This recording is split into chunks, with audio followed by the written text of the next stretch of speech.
¿Por qué algunas personas son asintomáticas y otras sí desarrollan el COVID-19? ¿Están las condiciones para retomar gradualmente las clases? Para despejar esta y otras dudas estamos con el doctor Alberto Duñac, magíster en Medicina Interna de la Universidad Católica y decano de la Facultad de Medicina de la Universidad Finisterra. También abrimos nuestras redes sociales a través del hashtag Noticias24 para recibir todas las preguntas, sugerencias, comentarios de nuestra audiencia. Doctor Duñac, ¿estoy pronunciando bien el apellido, no?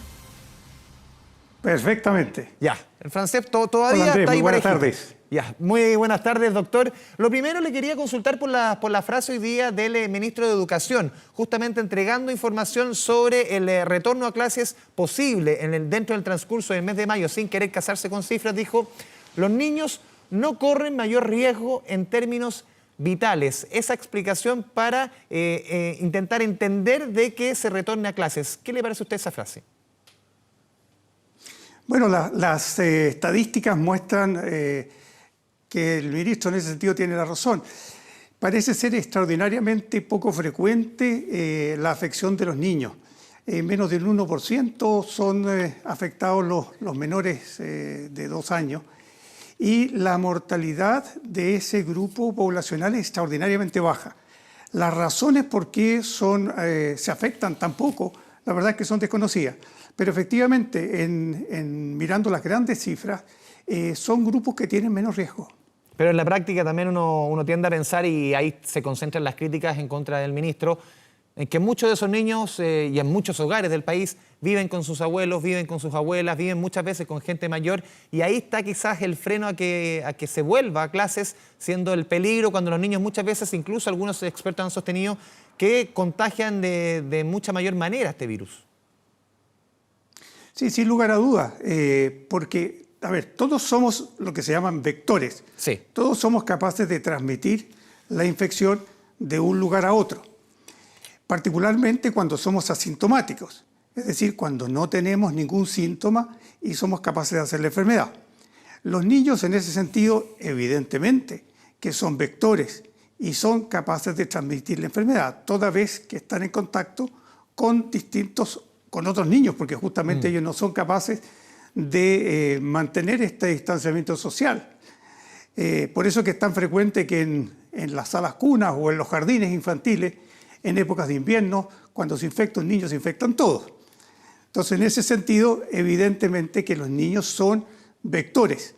Ahora, en este caso, como en todas las cosas, uno tiene que ir midiendo riesgos versus beneficios. Tal como se señalaba precedentemente, cuando existen zonas en las cuales los índices de contagiosidad son muy bajos o no se registran casos, la probabilidad de que esos niños se transformen en vectores es extraordinariamente baja. Y yo asumo que eso es parte de los argumentos que se han utilizado. Sí.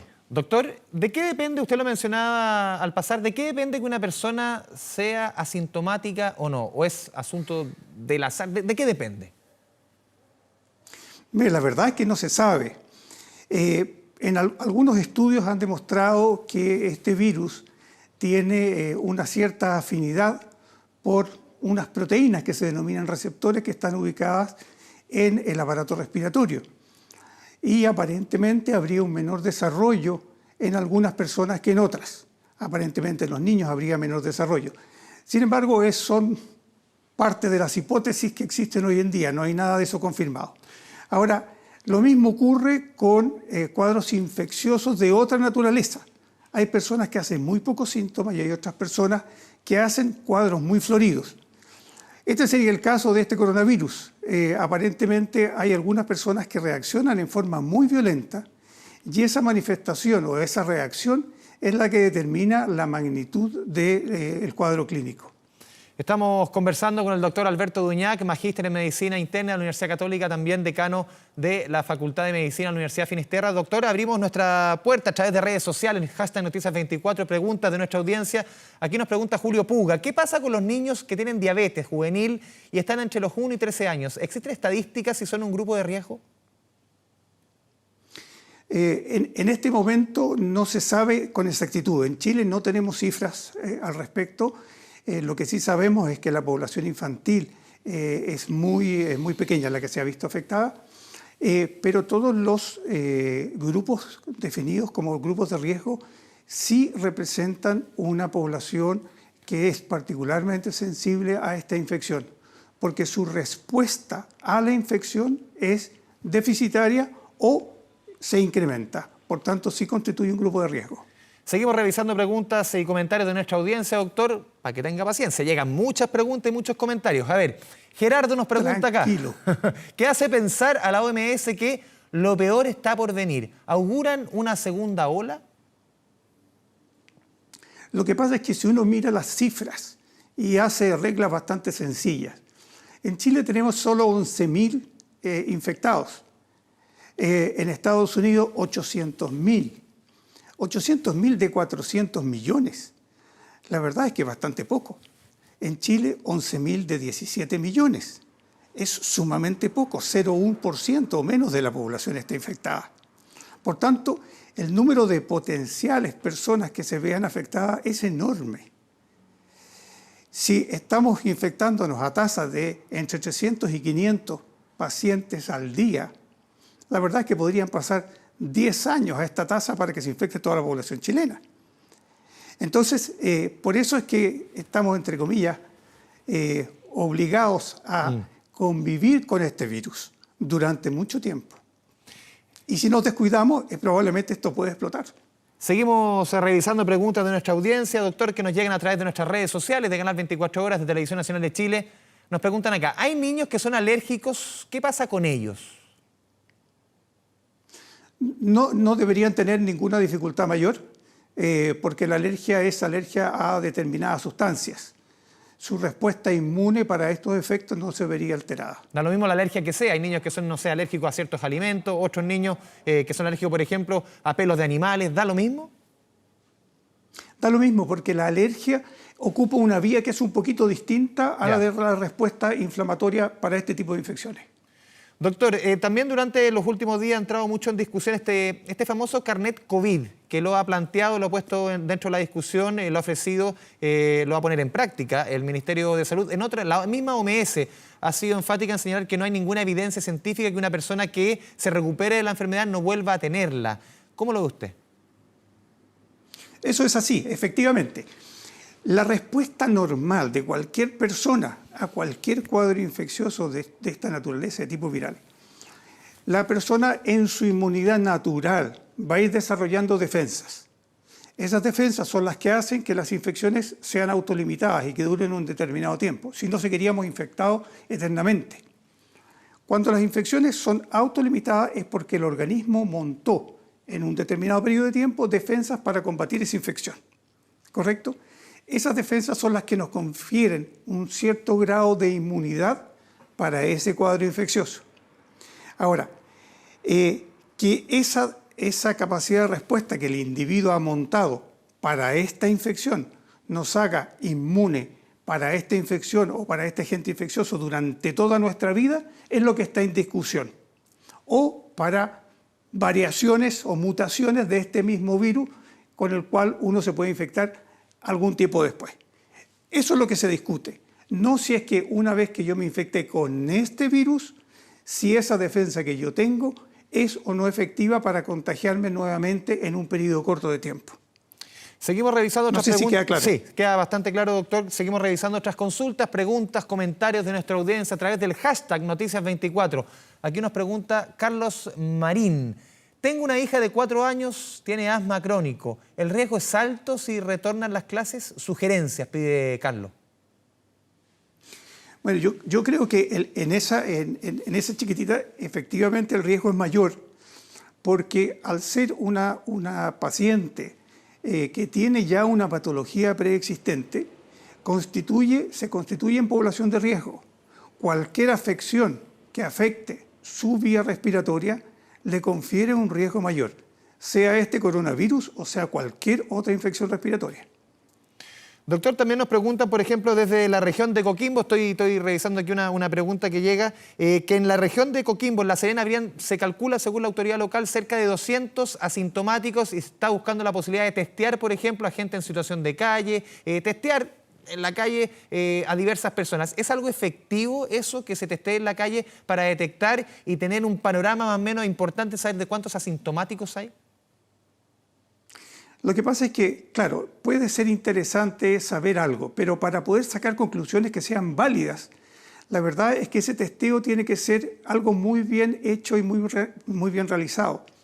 Si yo le tomo muestras a 100 personas que están circulando por la calle, lo más probable es que las 100 sean negativas. Si tomo, en cambio, a una población como la población que vimos ayer, esta población que estaba en un CITE, si le tomo a esas personas, probablemente la proporción va a ser mucho más alta. Por tanto, el porcentaje de pacientes portadores asintomáticos va a variar enormemente dependiendo de la población testeada y de las condiciones que yo defino para elegir esa población. Porque en este caso, perdón, doctor, se está eligiendo, por ejemplo, población penal, hogares de ancianos, centros de cename. ¿Sirven algo cuando se focaliza ahí o tiene que ser la población en general? Lo que pasa es que eso va a servir para esos universos particulares. Ya. ¿Correcto? Pero eso no es extrapolable a la población general. Perfecto. Seguimos revisando otras preguntas, doctor, que nos llegan a través del hashtag Noticias24. Muchas preguntas, sugerencias siguen. A pesar de que ya llevamos 50 días con el coronavirus en Chile, siguen habiendo muchas dudas. Aquí nos pregunta Karen, ¿es posible tener coronavirus si solo tengo fiebre sobre los 37,8 grados por más de 5 días de forma intermitente en el día? Bueno, la verdad es que los síntomas del coronavirus son los mismos síntomas que la influenza o de cualquier otra afección respiratoria. La fiebre es uno de los síntomas, pero es un síntoma extraordinariamente inespecífico. Aparentemente el 50% de los pacientes que tienen infección por coronavirus tienen fiebre, la otra mitad no tiene fiebre. Lo más importante en términos de la población general es que cuando uno se constituye en el fondo en población de riesgo si tiene más de 60 años. Si tiene menos de 60 años, en realidad no es tanto de riesgo. Esa es la primera cosa. Segundo, si uno solo tiene tos o solo tiene un poco de cefalea y no tiene fiebre y tiene menos de 65 años, lo recomendable es seguir en domicilio, observando, controlándose la temperatura, etc. Si uno tiene temperatura, fiebre, tos y tiene menos de 65 años, bueno, sería razonable y prudente consultar en algún servicio de urgencia o donde corresponda y ser evaluado. Si uno tiene más de 65 y tiene esos síntomas, es recomendable ir un poco antes. Doctor, seguimos revisando otras preguntas que nos llegan a través del hashtag Noticias24. Aquí nos pregunta Gabriel Villablanca. ¿Una persona recuperada del COVID-19 queda con secuelas respiratorias u otras? Esto va a depender fundamentalmente si el cuadro ha sido un cuadro leve, moderado o grave. Si ha sido un cuadro leve, el individuo va a quedar absolutamente sano, como cualquier persona que ha cursado con un resfrío. Si el cuadro ha sido moderado, o sea, vale decir que ha tenido una neumonía, esa neumonía va a dejar una secuela que va a durar probablemente algunas semanas. Podrá ser 1, 2, 3, 4 semanas, pero en general, transcurrido ese tiempo, el individuo va a quedar absolutamente normal.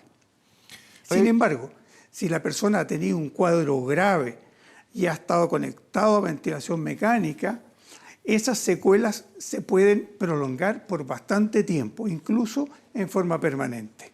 Estamos conversando con el doctor Alberto Duñac, magíster en Medicina Interna de la Universidad Católica y decano de la Facultad de Medicina de la Universidad Finisterra. Revisamos otra pregunta que nos llega a través de redes sociales, hashtag Noticias24. ¿Tenemos otra pregunta, señor director? Sí, ahí está, justamente. Nos pregunta Cristian, en el caso de los bebés prematuros con diagnóstico de insuficiencia respiratoria, ¿qué aconsejan con respecto a que su o sus hermanos o hermanas retornen a clases convirtiéndose en foco de infección para ellas o ellos?